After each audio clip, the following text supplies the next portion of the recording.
Hello and welcome back to our channel. So today in this video we are going to talk about how you can delete the Meesho search history.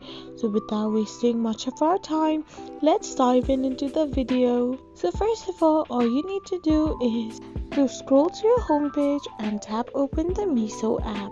So once the Meesho app loads itself up, you can simply tap on your search bar. So here you can find the option of your recent searches. So to simply delete your search history, you need to go back and hold your Meesho app icon. Once you do so, you need to tap open the app info where you can find the force stop option. So you need to simply tap on the force stop option and click on the force stop. So now you need to select the first option as the storage users and tap it open. Here you can find the clear cache option and the clear data option. So to permanently clear your search history, you need to tap on the clear data option. So this is how you clear your search history on Meesho.